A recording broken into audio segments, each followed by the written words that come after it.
La dégradation de l'environnement en Haïti est la conséquence d'un manque d'éducation. C'est la réflexion que se font certains habitants de la capitale, questionnés ce 5 juin à l'occasion de la Journée mondiale de l'environnement.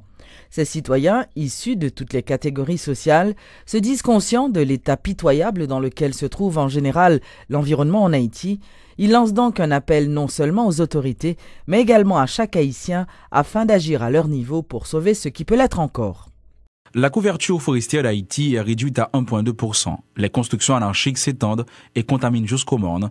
L'insalubrité devient norme. Bref, l'environnement est malade. La solution à ce problème est transversale et demande une implication effective de l'État haïtien, mais également la mise en place de certaines structures, explique cet esprit avisé. L'environnement, c'est un facteur, c'est un domaine, mettons, un gros domaine. Parce que pour bien protéger l'environnement, normalement, il faut un minimum d'organisation, un maximum d'organisation. Mais il faut économiser le pays à marcher tout pour protéger l'environnement. Donc, il faut qu'on bonne l'autre mesure qui peut prendre, par exemple, pour nous servir avec gaz. Mais il faut que le gaz ait un meilleur marché par rapport à charbon de bois. Donc, une bonne mesure qui peut prendre, parce que je dis après, Cependant, cette réflexion suscite un questionnement. Que peut faire chaque citoyen pour contribuer à l'amélioration de l'environnement? Grégory Aurélien, psychologue. Il a la trentaine et habite Turgeau. Pour lui, une amélioration de l'environnement passe par un changement de mentalité. Pas supposé que pendant la pluie en tomber, c'est un moment ça pour te jeter fatra. Il faut qu'on pratique côté que on connaît fatra ça qu'on auto réservé pour déposer. OK?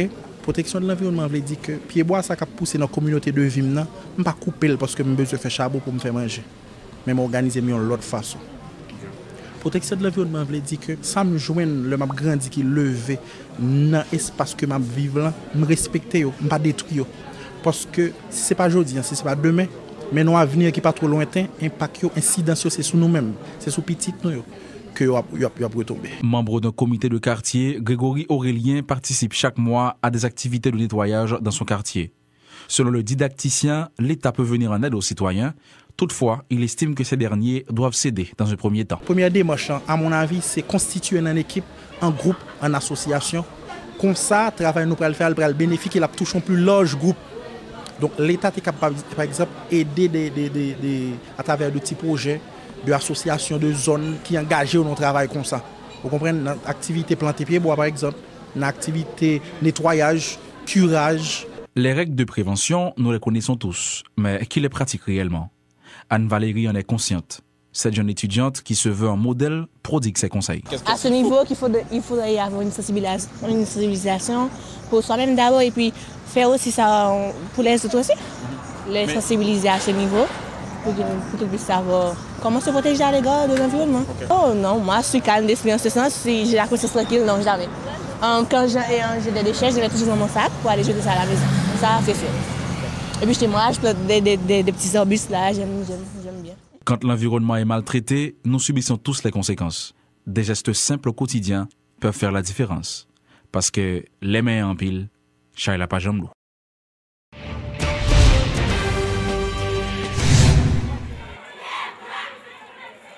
Les responsables du ministère de l'Environnement ont procédé ce mardi à la mise en terre de plus de 5000 plantules dans la commune d'Aquin, au sud de la capitale. Selon le ministre Ronald Toussaint, ce geste devrait permettre la sensibilisation des jeunes sur l'importance à accorder à la protection de l'environnement. C'est l'avenir représenté. C'est un signal, nous voyons que nous dit chantier reforestation, chantier reboisement pays a commencé. C'est peut-être ça tout que nous croyons que Green joue pas suffit.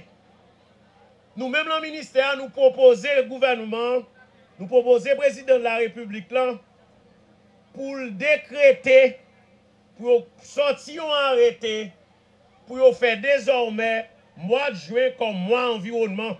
Ce n'est pas un hasard, c'est pour la première fois depuis plus de 30 ans, un chef de l'État, un président de la République, en la personne de son excellent Joseph Michel Martelly, qui dit que questions environnement sont plein liées pour la société haïtienne, il faut m'attaquer.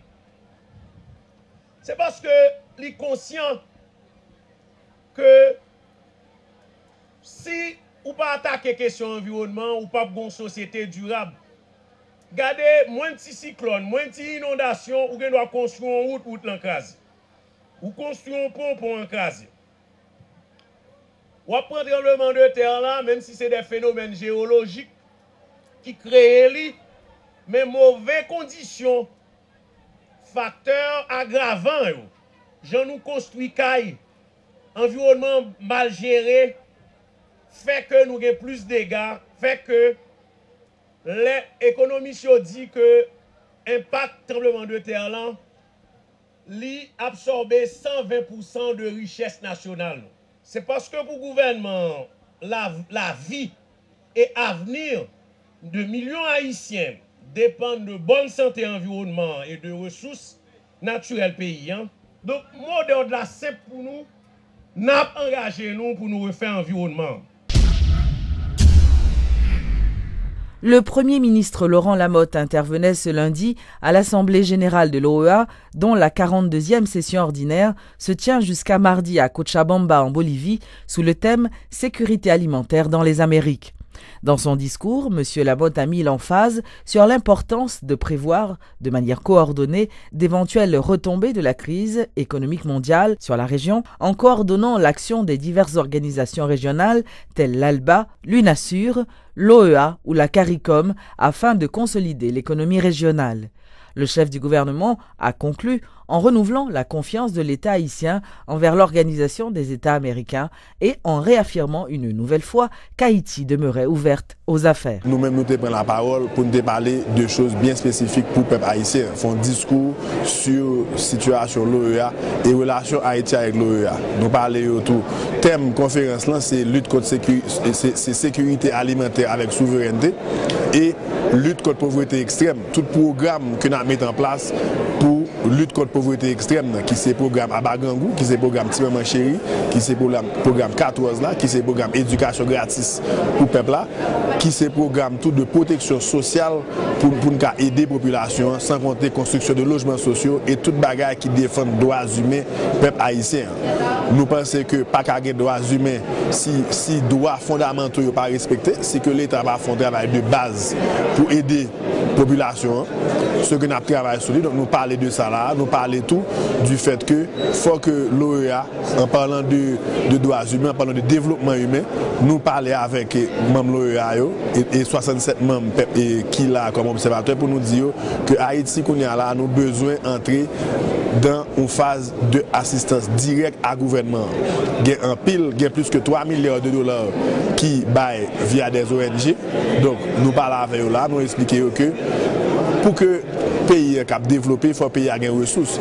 Et si nous avons 3 milliards de dollars que nous avons lagués dans la route, que nous avons lagués dans le dispensaire, que nous avons lagués dans le nouveau hôpital, que nous avons lagués dans le programme de promotion et protection sociale, c'est là, c'est le gouvernement haïtien qui peut joindre moyens. Donc nous parlons de ça avec eux. Il y a un pile discussion autour sur le futur commission droits humains ici dans l'OEA. Donc il y a un pile discussion qui a fait tout ça. Et Venezuela prend la parole, États-Unis tout prend la parole. Donc c'était vraiment un bail qui était bien animé et côté que Haïti participait, Haïti by participation parle. Au moins 6 employés du Conseil électoral provisoire ont été arrêtés pour vol de matériel. L'annonce a été faite par le parquet de Port-au-Prince. Selon le substitut Fritz Gérard Chéry, ces arrestations ont été effectuées dans le cadre de la lutte contre la corruption et la contrebande lancée par le gouvernement. Monsieur Chéry a indiqué que la justice haïtienne est à la recherche de plusieurs autres personnes qui seraient également impliquées dans cette affaire de vol. Nous sommes descendus dans CEPA et accompagné du juge de paix et noté et fait constat et nous avons arrêté 6 personnes qui sont censées responsables et matériel ça de disparaître dans le conseil électoral là. Et dans le matériel ça nous avons 460 laptops, 160 panneaux solaires, nous avons 207 memory cards, nous avons 88 batteries, nous avons 39 panneaux solaires et 60 digicards. Et tous ces matériels-là, ils ont été disparaître en dans CPA sans pour autant pas d'infraction, pas de porte qui cassé, pas de gazé. Donc tout matériel ça, ils ont détourné, ils ont volé par même les employés du CEP qui a dirigé, qui a contrôlé l'appareil. Dans le cas de ça, le paquet de Port-au-Prince est intervenu. Nous avons arrêté 6 personnes là et nous avons déféré devant la justice pour les suites de droit. Le 60e congrès de l'Association médicale haïtienne AMH a débuté ce lundi autour du thème « Défis, enjeux et perspectives de la pratique médicale en Haïti ». Durant 3 jours, 250 à 300 professionnels de la santé discuteront de la situation du monde médical en Haïti dans un contexte de concurrence accrue de la part des ONG et des médecins étrangers. La présidente de l'association, Ginette Rivière-Lubin, a indiqué que ce congrès permettra de dresser un cahier des charges qui sera transmis au ministère de la Santé publique. Nous avons commencé par la formation, les problèmes rencontrés au niveau de la formation initiale, avec les doyens des différentes facultés. Nous avons entamé les différentes spécialités médicales. Nous pourrons aller faire valoir l'importance de la médecine traditionnelle parce que nous tous restons dans la médecine conventionnelle alors que nous devons faire chandelle à la médecine traditionnelle.